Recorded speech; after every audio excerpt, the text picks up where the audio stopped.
Hello students, myself Umesh Kumar, lectures in Commerce, Government Senior Secondary School, Birtungal, District Mandi. I welcome to you all in Har Ghar Pathshala's +1 Business Study class. Dear students, our today's topic is changing role of public sector and joint sector. Public sector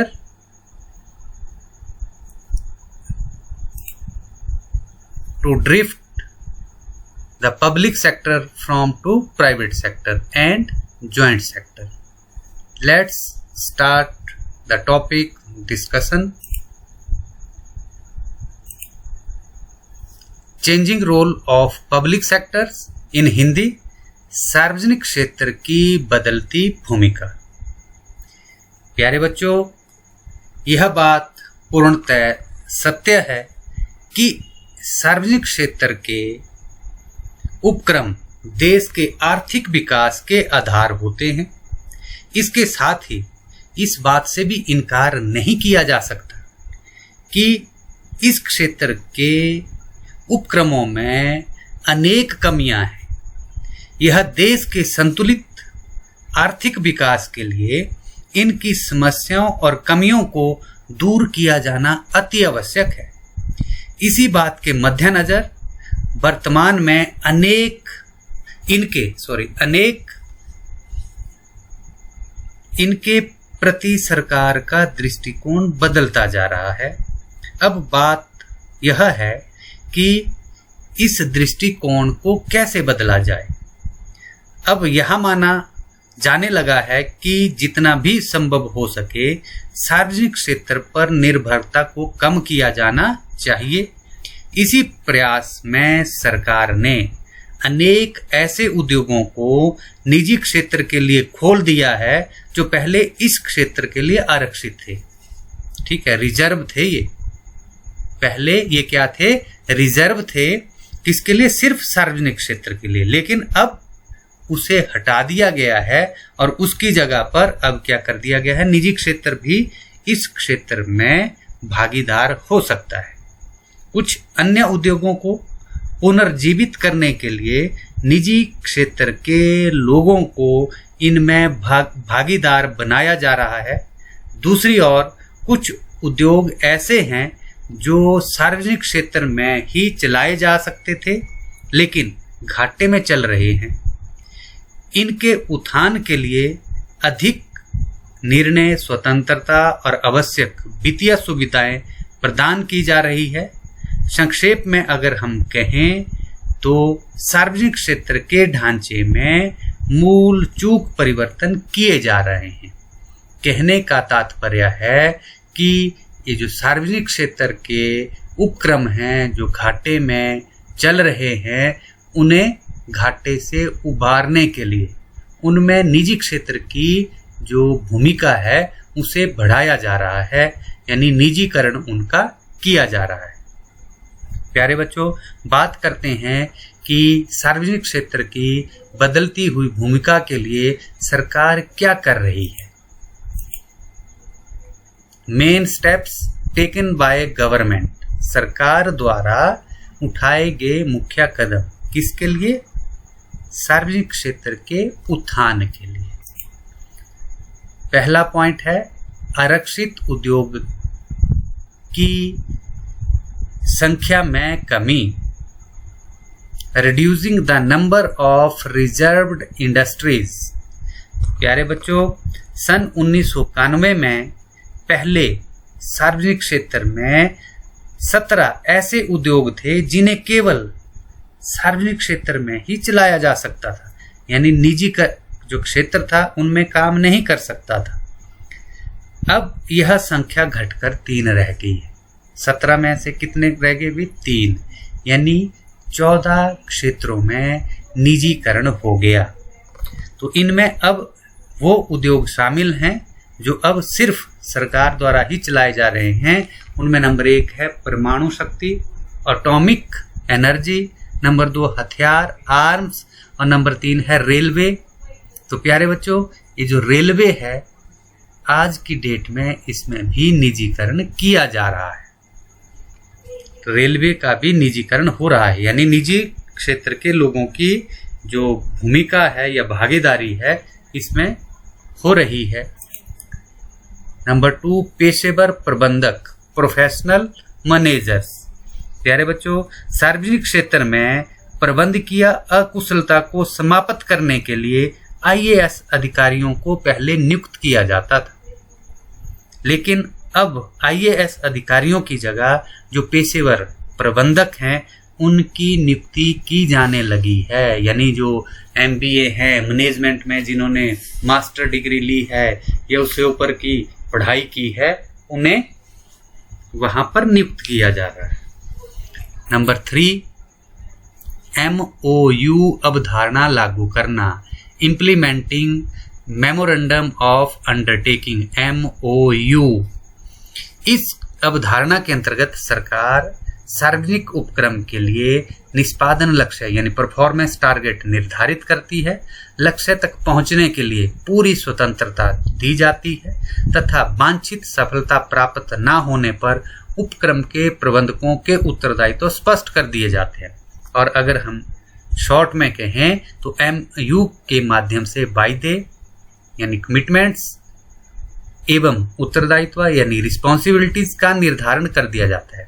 यानी वायदे किए जाएंगे, responsibility जो है निर्धारित की जाएगी, और अगर वायदे पूरे नहीं हुए, उत्तरदायित्व ठीक ढंग से नहीं निभाया गया तो पेनल्टी जो है वो दी जा सकती है, ये उन्हें उस काम के लिए जिम्मेदार ठहराया जा सकता है।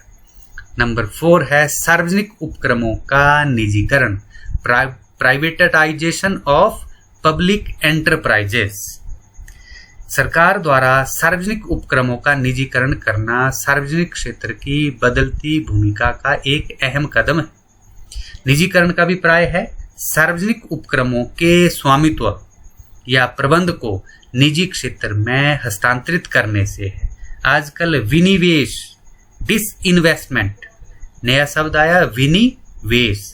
एक तो हो गया इन्वेस्टमेंट, इन्वेस्टमेंट हो गया कि निवेश करना, पैसा लगाना, और विनिवेश यानी डिसइन्वेस्टमेंट के माध्यम से निजीकरण पर अधिक जोर दिया जा रहा है।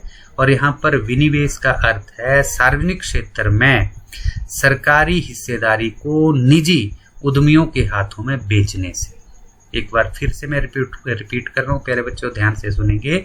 विनिवेश का अर्थ क्या है कि सार्वजनिक उपक्रमों में सरकारी हिस्सेदारी को निजी उद्यमियों के हाथों बेचने से। सरकारी हिस्सेदारी को कम से कम करके 26% तक अथवा आवश्यकता पड़ने से इससे भी नीचे किया जा सकता है। और इसमें जो विनिवेश में जिनमें किया जा रहा है उसमें है VSNL, Videsh Sanchar Limited Nigam Limited, MMTC, STC, IBP, PPL, CMC, HTL, NTL, MFIL, वाल्को, मारुति आदि। इनमें क्या किया जा रहा है, जो निजीकरण है इनका धीरे धीरे किया जा रहा है। और नंबर 5 है औद्योगिक व वित्तीय पुनर्निर्माण बोर्ड द्वारा पुनर्द्वार करना, revival through board for industrials and financial reconstructions, और इसको शॉर्ट में बोला जाएगा विफर, BIFR। बी का मतलब हो गया बोर्ड, आई का मतलब हो गया इंडस्ट्रियल्स, और एफ का मतलब हो गया, आई का मतलब हो गया इंडस्ट्रियल, एफ का मतलब फाइनेंशियल, और आर का मतलब रिकंस्ट्रक्शंस। तो सरकार द्वारा सार्वजनिक क्षेत्र की बीमार इकाइयों को पुनः जीवित करने के उद्देश्य से बीफर की स्थापना की गई। बीफर का काम क्या है कि जो इकाइयां सार्वजनिक क्षेत्र की, सरकारी क्षेत्र की बीमार हालत में चल रही है, घाटे में चल रही है, उन्हें क्या करना है, घाटे से उबारना है या उन्हें पुनर्जीवित करना है। ये काम है बीफर का। और बीफर की फुल फॉर्म फिर से मैं रिपीट कर रहा हूं बच्चों, ध्यान से सुनेंगे, board for industrial and financial reconstruction. अतः सार्वजनिक क्षेत्र की जो इकाइयां बीमार हैं उन्हें बीफर को सौंप दिया जाता है ताकि उनको पुनः जीवित किया जा सके। और नंबर 6 है नेशनल रिन्यूअल फंड का प्रावधान, provision of national renewal fund, short में कहेंगे NRF, नेशनल रिन्यूअल फंड। तो सार्वजनिक क्षेत्र के कर्मचारियों के हितों की सुरक्षा हेतु सरकार द्वारा NRF की स्थापना की गई। इस फंड की स्थापना फरवरी 1992 में की गई। इस फंड का उद्देश्य मुख्यतः उन कर्मचारियों की सहायता करना है जो सरप्लस हो गए, कहीं पर किसी कंपनी में या किसी कार्यालय में कोई कर्मचारी सरप्लस का मतलब अतिरिक्त हो गया है, या कोई ऐच्छिक वॉलंटरी रिटायरमेंट लेना चाहता है, सेवानिवृत्ति लेना चाहता है, तो उनके लिए फंड यानी पैसे का इंतजाम करना इस नेशनल रिन्यूअल फंड का काम है। तो प्यारे बच्चों, ये था मेन स्टेप्स जो सरकार के द्वारा सार्वजनिक क्षेत्र की बदलती हुई भूमिका के लिए उठाए जा रहे हैं। अब बात करते हैं बच्चों संयुक्त क्षेत्र की, ज्वाइंट सेक्टर की। तो ज्वाइंट सेक्टर या मिश्रित क्षेत्र या संयुक्त क्षेत्र भी इसे कहा जाता है। कोई मिश्रित बोल रहा है, कोई इसे संयुक्त क्षेत्र बोल सकता है। इंग्लिश में ज्वाइंट सेक्टर या ज्वाइंट वेंचर भी बोलते हैं। तो व्यावसायिक संगठन के स्वरूप मिश्रित क्षेत्र के का हमारा जो अर्थ है, इसमें मिश्रित अर्थव्यवस्था, मिक्स्ड इकोनॉमी का विचार यहाँ पर आता है। भारत में मिश्रित क्षेत्र की आवश्यकता सर्वप्रथम 1956 में महसूस की गई कि सार्वजनिक क्षेत्र के उपक्रमों का विकास करने के लिए सरकार द्वारा इनकी अंश पूंजी में भागीदारी जो करनी चाहिए, ऐसा विचार आया। और साधारणतः अगर हम कहें तो सार्वजनिक क्षेत्र और निजी क्षेत्र के मध्य साझेदारी को मिश्रित क्षेत्र कहा जाता है। सार्वजनिक क्षेत्र और निजी क्षेत्र दोनों के मध्य जो पार्टनरशिप है, साझेदारी है, उसको मिश्रित क्षेत्र या संयुक्त क्षेत्र कहते हैं। इस तरह के उपक्रमों का प्रबंध एवं संचालन निजी क्षेत्र के हाथों में होता है, लेकिन सरकार संचालक मंडल में अपने प्रतिनिधि मनोनीत करके इन पर नियंत्रण रखती है। प्रबंध किसके हाथों में होगा? निजी लोगों के, निजी क्षेत्र के लोगों के। लेकिन जो बोर्ड वहां पर होगा या संचालक होंगे, उनमें सरकार के मनोनीत जो सदस्य हैं वो भी हिस्सा लेते हैं ताकि उन पर नियंत्रण किया जा सके। लेकिन सरकार संचालक मंडल में अपने उन पर नियंत्रित करती है और केंद्रीय सरकार के निर्देशन के अनुसार ही इन कंपनियों में अंश पूंजी का बंटवारा निम्न प्रकार से किया जाता है। तो प्यारे बच्चों, अगर हम संक्षेप में कहें तो संयुक्त या मिश्रित क्षेत्र का अभिप्राय व्यवसाय के उस क्षेत्र से है जिसके अंतर्गत सार्वजनिक क्षेत्र एवं निजी क्षेत्र के उपक्रम साझेदार होते हैं। In English it refer to the sector of business under which both the public and private sector enterprises are the partner.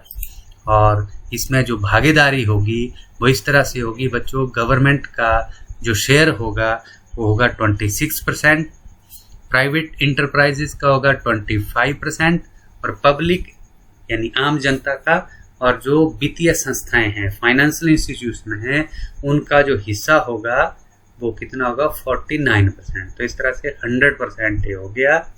तो इस तरह से मिश्रित क्षेत्र में सरकार, निजी क्षेत्र की और आम जनता की और वित्तीय जो संस्थाएं हैं उनकी भागीदारी या हिस्सेदारी होगी।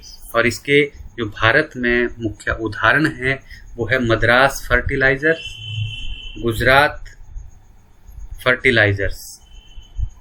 ये मुख्य उदाहरण हैं मिश्रित क्षेत्र के। इन दोनों कंपनीज में या क्षेत्र में या उपक्रमों में सरकार, निजी लोगों का और आम जनता का पैसा अंश पूंजी के रूप में लगा है। तो प्यारे बच्चों, ये था मिश्रित क्षेत्र, जॉइंट सेक्टर। उदाहरण लेते हैं कि किस तरह से निजीकरण हो रहा है, कहाँ कहाँ पर सार्वजनिक क्षेत्र में जो पहले उपक्रम चलाए जा रहे थे उनमें निजीकरण किया जा रहा है। उसमें VSNL है, विदेश संचार निगम लिमिटेड। ये विदेश में कम्युनिकेशन का एक जरिया है। इसी तरह से भारत एल्यूमिनियम कंपनी लिमिटेड, जिसको शॉर्ट में कहा जाता है वाल्को, capacity of around 1 million tons each year. ये स्टील बनाने की, एल्यूमिनियम बनाने की एक कंपनी है। इसी तरह से लास्ट है MMTC लिमिटेड, भारत सरकार का उपक्रम है, टचिंग लाइव्स एडिंग वैल्यू। ये एक उपक्रम है जो जिसमें निजीकरण की हिस्सेदारी जो की जा रही है। तो thank you very much dear students, thank you for watching, have a nice day.